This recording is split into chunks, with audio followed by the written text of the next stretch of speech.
দিনাজপুরে সেতুর কাজ শেষ না করেই সটকে পড়েছে ঠিকাদার।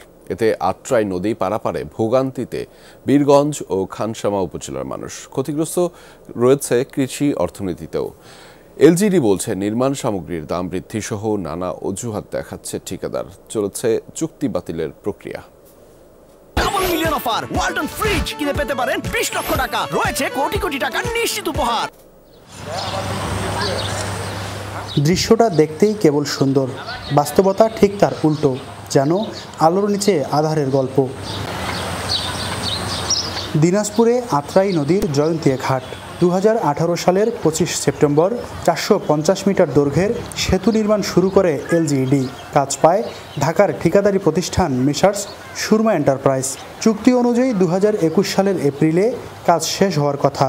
এরপর 2 মেয়াদে সময় বাড়িয়ে অগ্রগতি 56%।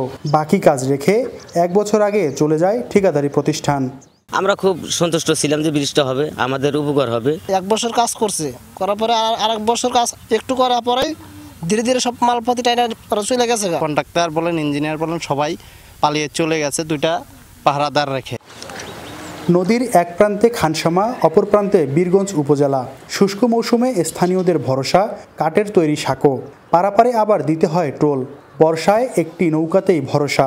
দুর্ভোগ দুর্ঘটনা নিত্যসঙ্গী, ক্ষতিগ্রস্ত হচ্ছে এলাকার অর্থনীতি।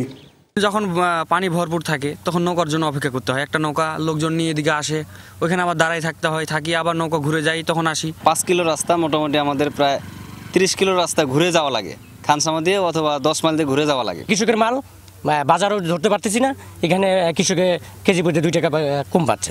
ঘাটে রাখা নির্মাণ সামগ্রী দেখভালে পাহারাদার বসিয়েছে ঠিকাদারি প্রতিষ্ঠান। তারাও পাচ্ছে না ঠিকমতো বেতন। যোগাযোগ করেও পাওয়া যায়নি ঠিকাদার বা প্রতিনিধি কাউকে। মাস 5-6 হাতে নাই, ম্যানেজারও নাই, ইঞ্জিনিয়ারও নাই আর কি। এই আর কি এখন হামাক থুইয়া আর কি ফাঁকি দিয়ে পালে গেল। এলজিইডির নির্বাহী প্রকৌশলী জানালেন, নির্মাণ সামগ্রীর দাম বেড়ে যাওয়া সহ নানা অজুহাত দেখিয়ে কাজে যোগ দেয়নি ঠিকাদার। তাদের সাথে চুক্তি বাতিলের প্রক্রিয়া চলছে। এরই মধ্যে বাতিল করা হয়েছে চিড়ির বন্দরের আরও একটি সেতুর কাজের চুক্তি। জয়ন্তা ঘাটের কাজটাও বেশ কিছুদিন থেকে বন্ধ আছে, তো আমরা এটাও দরপত্র বাতিলের আমরা প্রসিডিওর গ্রহণ করেছি। খুব শীঘ্রই দরপত্র বাতিল করে আমরা পরবর্তী কার্যক্রম গ্রহণ করব। জয়ন্তিয়া ঘাটে সেতু নির্মাণের জন্য বরাদ্দ ধরা হয় 44 কোটি 16 লাখ টাকা। মাহমুদ রাফিন, যমুনা নিউজ, বীরগঞ্জ, দিনাজপুর।